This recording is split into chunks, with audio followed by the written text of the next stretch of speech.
Selamat pagi semuanya. Perkenalkan nama saya Mani Saputra dari kelas 05 SMBK 003. Dengan adanya saya berdiri di sini ingin mempresentasikan tugas individu saya dengan mata kuliah komunikasi bisnis dengan dosen yang bernama Eko Sudarsono SD MM. Saya akan materi seputar kepribadian manusia. Sebelumnya, ada yang tahu nggak nih apa itu kepribadian manusia? Nah, kita lihat bersama-sama. Pengertian kepribadian manusia dalam bahasa Inggris, istilah kepribadian adalah personality, sedangkan dalam istilah sebuah kata Latin persona berarti topeng, perlengkapan yang selalu dipakai dalam pentas drama Yunani kuno. Kemudian istilah tersebut diadopsi oleh orang-orang Roma menjadi sebuah konotasi sebagaimana seorang nampak di hadapan orang lain. Artinya apa? Kepribadian adalah organisasi dinamis dari sistem-sistem psikofisik dalam diri individu yang menentukan penyesuaiannya yang unik terhadap lingkungan. Namun, kata dinamis menyatakan bahwa kepribadian bisa berubah-ubah dan antara komponen yang saling berhubungan. Kemudian, ada kepribadian menurut para ahli. Menurut teori psikodinamik atau teori psikologis, kepribadian pertama ditentukan oleh peneliti yang bernama Sigmund Freud. Psikoanalis ini mendeskripsikan kepribadian sebagai gabungan 3 komponen antara ego, superego, dan dorongan naluri. Namun interaksi antara komponen tersebut dapat membantu menjelaskan perilaku seseorang. Juga percaya bahwa pengalaman masa kecil berdampak besar pada kepribadian. Yang kedua, ada teori humanistik, di mana teori psikologi kepribadian yang dikembangkan oleh Carl Rogers dan Abraham Maslow pada pertengahan abad ke-20.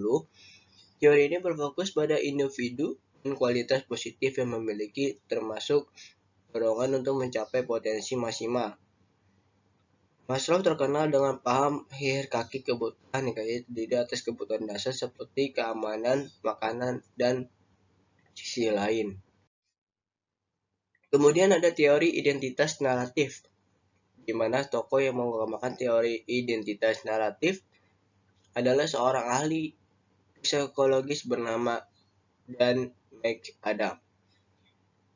Teori psikologi kepribadian yang dikembangkan pada tahun 1990-an ini mencakup 3 tingkat hidup berdampingan, karena seseorang menghadapi tugas dan tantangan dalam konteks spesifik yang relevan dengan kecenderungan umum, serta identitas seseorang menurut cerita tentang diri sendiri.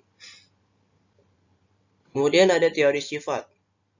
Teori sifat merupakan teori yang menitik beratkan pada pengenalan, pendeskripsian, dan pengukuran sifat tertentu yang membangun kepribadian manusia. Namun para peneliti percaya bahwa teori psikologi kepribadian ini bermanfaat untuk memahami perbedaan di antara individu. Teori sifat dikembangkan oleh Raymond Cattell dan Hans Eysenck. Kemudian yang terakhir ada teori kognitif sosial, di mana teori psikologi kepribadian ini menekankan soal penting observasi, efisiensi diri, proses kognitif, dan pengaruh sisi utama yang mengusulkan teori kognitif sosial. Kemudian ada menurut Ujang Sumarwan. Menurut Ujang Sumarwan, kepribadian menggambarkan perbedaan individu.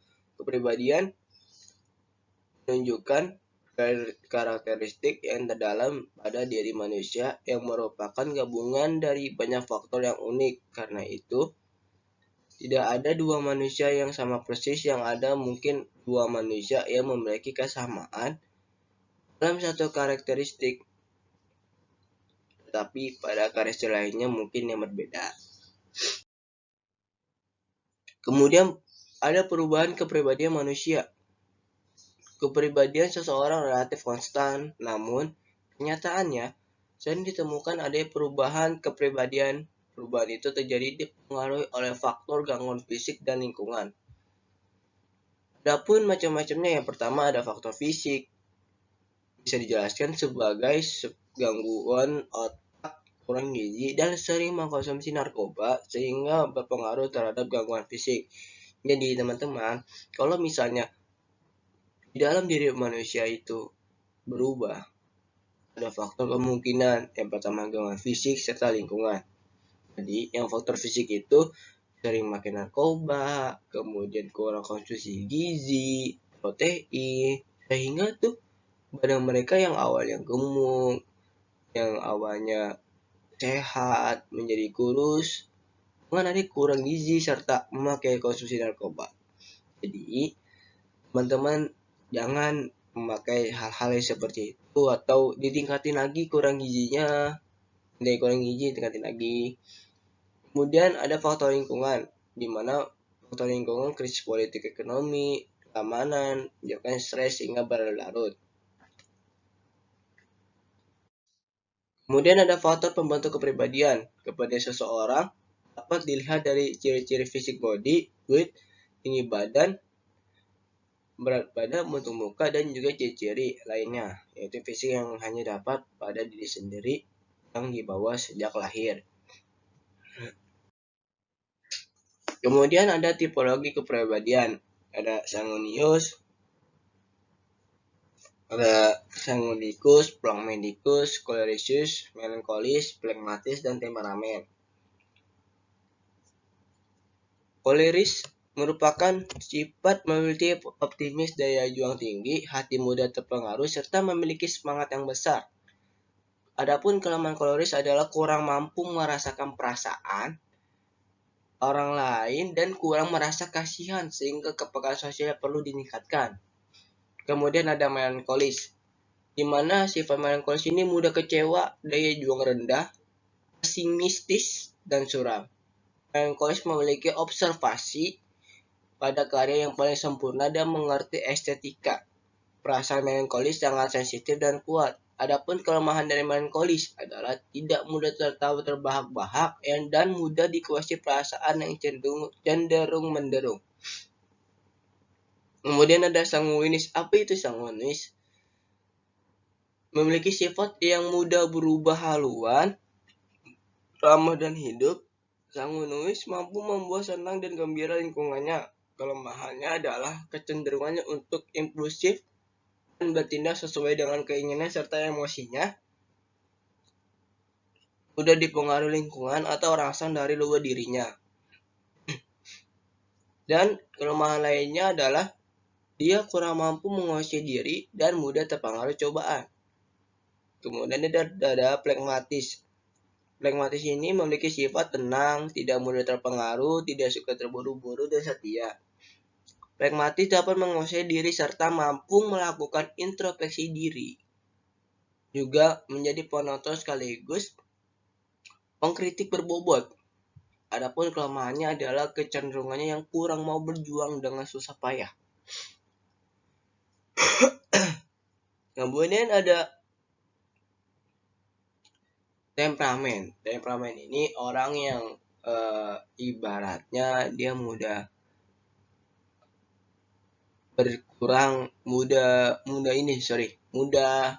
marah dia memang itu, dan tidak bisa menguasai amarahnya dia, sehingga tuh bawaannya marah-marah mulu kalau ketemu orang dan sebagainya. Jadi dalam teori kepribadian ini atau tipologi kepribadian ini, dari ada sanguinicus, phlegmaticus, cholericus, melankolis, phlegmatis, temperamen, kalian memiliki sifat yang apa nih teman-teman?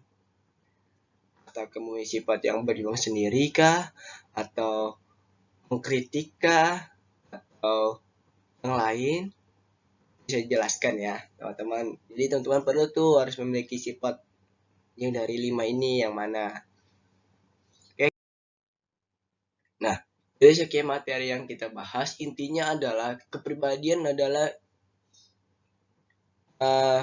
bisa dikatakan seseorang yang mempunyai sifat dari lahir, mau itu sifatnya buruk, baik, dan sebagainya.